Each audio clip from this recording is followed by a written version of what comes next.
I'm out here in the garage today, and I just wanted to talk about my 2025 Ninja 1100 SX EX. So I just wanted to go over a quick what I love and what I don't love. So there's a lot of videos online telling you about all the horsepower and all that. I'm not going to get into that. I'm not going to get into the specs of it, but I'm just going to talk about what I like and what I don't like about the bike. And to be honest, there's not a lot of don't likes. So I do love the color of the bike. So the EX, the SX EX, comes with this green in 2025. The EX also comes with a quick shifter. We'll talk about that in a minute, but it has a few upgrades from just the standard 1100 SX. So I love the color scheme of the bike. I don't love this gold. I'm not a fan of the gold. There's gold here and gold here, and there's no gold anywhere on the bike. There's a little bit on the tail. I wish that I could take the gold off just because there's no gold anywhere on the bike. I don't think it makes it look any better. I actually don't like the gold. But to remove the gold, I would have to remove this whole decal and this whole decal and that whole decal, and then the bike would just be green. And I don't think I would like that. So I am going to leave it on there. I do like the whole bike as a whole. We'll start at the front. So I do like that both headlights come on when you ride. I don't like bikes that just one headlight comes on and then this one's the high beam. I like that they're both on all the time, high beam or low beam. I like the fender. I like the mirrors fold up. So for me, I park it. I can actually take it out a side door of my garage and get it outside. So I do love that the mirrors fold up. The mirrors are adequate. Your elbows get in the way a little bit. I love the screen. All the stuff that's within the screen is easily worked through the switches, and you can also do some buttons here, but it works really well. And then I also have the Rideology app so that I can customize the bike a little bit more in the Rideology app. I do like the screen is adjustable. So there's 4 preset settings for it. 3. So when I'm out riding, you know, speed limits out here in Oklahoma are 70 miles an hour on the highways, so freeways. So I do like to have it up when I'm on the highways. And then when I get to the city, you know, I might drop it down. You can't do it while you're riding. It's like a two-hand operation. It's quite unsafe to do that. But so here, we're just going to go over the controls here. The bike does have cruise control. I love that, so that you can give your right hand a brake. And it has all the pass, the flash, blinkers. I wish the blinkers auto canceled, but they don't. So I've had bikes that do it, and then bikes that don't. I much prefer bikes that auto cancel. So one thing I didn't like on the bike was this charger. So this was mounted up here like this, and it's a phone charger. I took that off. I don't like that. It was up there. It didn't bobble, but I mean, it does. It moves. I just didn't like how that it was designed.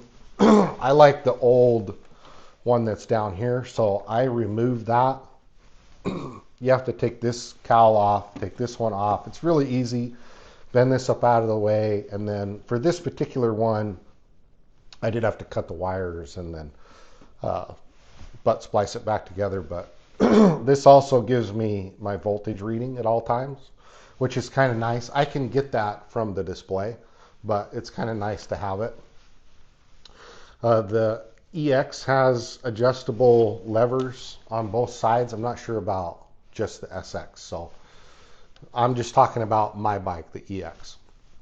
So I do like that I can adjust the levers, so how far away they are. I like them a little closer. I don't like them way out there, even though I got pretty big hands. I would prefer, the brake fluid reservoir to be a little smaller, a little less gaudy, but it is what it is. I like that you can mount a phone through the stem. I like the fuel tank accessibility is really good. I like the badging is not overly done. The quick shifter, this is the first bike that I've had with a quick shifter. Quick shifter is amazing. So I shift into first with the clutch, and then I take off, and I don't touch the clutch again until I come to a stop. So I can go all the way from second to sixth, and all the way back from sixth back to second. And then to go into first, you do have to pull the clutch in and go into first or neutral. So these are a bit big, the passenger pegs. I'm not a super fan, but when I stop, I hang my helmet off of this. And it does protect the bike if I were to ever lay it down. So it's okay, I'll leave it. What I don't like, this is the main thing that I don't like other than this charger port that I already took out, is the exhaust. And I don't know if you can see it, but it's like a car exhaust on this side, and then this super big gaudy exhaust over here. I'm not a fan of that. I'll probably leave that. It's probably a catalytic converter and stuff, but I'll probably change it out for a slip-on and just put a, I don't need it loud. It is an inline 4-cylinder, sounds really good the way it is, but I'll probably put a slip-on on it. This is massive. It doesn't need to be this big. So I will be getting a tail tidy, and it will suck all this up into here. I'll still have the stock blinkers and stuff and the light and everything. It'll just be sucked up a little bit. I just don't, I don't know why they do this. It's just dumb. But, so I'm 6'2", and this bike fits me perfectly. Like, the curvature of the tank, the curvature of everything, it really fits me well. And I do like that. The bike is, I don't know, 500 pounds or something. 5-gallon fuel tank. So I can go long distance. It's perfectly comfortable. The seat, after I rode 260 miles one day, after 200 miles, the seat is a little bit uncomfortable. I probably will be getting a Corbin just for the driver's seat, not for the passenger. I'll never have a passenger on here. I'll be getting a tail tidy bag to put behind me so that I have a little bit of storage. There's a little bit of storage under the seat, but it's pretty much worthless. I just keep my insurance and registration and stuff. But overall, I love this bike. This thing pulls like a beast all the way through all 6 gears. It does have traction control and lean angle ABS, so it won't let you brake hard or do anything too aggressive when you're in a lean, going through a corner or something like that. If you have the traction control all the way up like I do, it seems to have wheelie mitigation. I don't know if it actually has wheelie mitigation. I'd have to look at that. But a bike of this size at 1100 with this much horsepower and this much torque, it should go into a wheelie no problem. Not that it won't, but I think it mitigates the wheelie. So I don't like doing wheelies. I'm too old for that. I have never learned how to do a wheelie. I don't want to do a wheelie. So I love that I can say, I want full traction control. I ride full traction control all the time, even if I'm in rain mode, road mode, or sport mode. I've never actually rode the bike in rain mode because I don't really, and not that I won't ride in the rain, but I don't go, oh, it's raining outside, I'm going to ride my bike. I get caught in the rain while I'm out. So rain mode, I know it actually cuts the power back of the bike. I'm not for sure 100% on road mode and sport mode. I think road mode, you just have to twist it a little bit more to get that. Sport mode, it's rather twitchy because it's full power all the time. So when I first got it, this is the biggest bike, most powerful bike that I've had. I had a Ninja 400. I've had Indian Chief Vintage, Indian Scout, Honda NC750X, and a KLR 650. So for those bikes, this is by far the most powerful. You could put two of those bikes together and they still probably wouldn't be as powerful as this one. So for my weight, the Ninja 400 was just a little bit small. It did it great. I love that bike. I kept it. I rode 8,600 miles on that bike. I absolutely love the Ninja 400. And I almost got the Ninja 500 just because I think it would have gave me a little bit more pep. You know, a little bit more, you know, I'm 230 pounds around there. So the 400, 500 absolutely tears up twisties. Well, I'm in Oklahoma. We don't have twisties. When I was in Oregon, there was twisties. Like on a cruiser, you're grinding pegs the whole time. And so that bike absolutely dominated out there in Oregon. Here, it's more straight and swooping corners. There is some, I guess you could call them twisties. They're not quite twisties that I'm used to, but this thing does really, really well. So I did ride it on kind of a twistier road. I wasn't really familiar with it. I had it in sport mode. It was a little bit jumpy. I should have switched it to road mode just because I'm still kind of new on this bike. I've been riding for a long time, but a bike of this powerful, I probably should have switched it to road mode just so it's not quite as twitchy, you know, coming out of the corners and stuff. But this bike dominates the street, stop and go traffic, twisties, swooping corners. This thing is a blast to ride. I love this bike. So when I was looking at buying this bike, all the reviews are from the UK. There's hardly any reviews from the United States. So I just wanted to do this review of my opinion of the bike. I didn't want to get too much into it and do all this stuff. That's already on YouTube. You can look at the screen. You can look at all the controls and stuff. You can look at the exhaust, but I just wanted to give my opinion. I love this bike. I love sport bikes, but I don't like the full-on, you know, R1s, the 1000s, the Gixxers, all those. It's just too far lean forward for me. So I do like that the controls are more upright. I am leaned forward just a little tiny bit, but at the higher speeds, the wind coming around the windshield kind of pushes on my chest and gives me just a little tiny bit of relief on my hands. So speaking of my hands, the grips for me are just a little small. When you're riding and you're leaning on it a little bit, it does start to hurt my palms after that 200, 250 mark. I would prefer a little bit bigger grip, not much because you still need to be in control and hold on to it really well. But the big cruiser bikes, you know, they have bigger hand grips, and I would prefer that with my bigger hands. So if you have smaller hands, this is probably perfect, but it does get a little bit hurt in the palms. But if you're on the interstate or you're on kind of a straight road or whatever, you can put on the cruise control, give this hand a break, switch. You know, I do that quite frequently. So overall, I love this bike. One thing that does kind of bother me is the kickstand. The little kick for the kickstand is in between the shifter and the peg. It works, but I would almost prefer it to be back, or I don't know. It does work, but I'm not a fan of it, really. I wish the little thing was moved a little bit, but that's just me, personal preference. I think that's it. I think I've covered everything.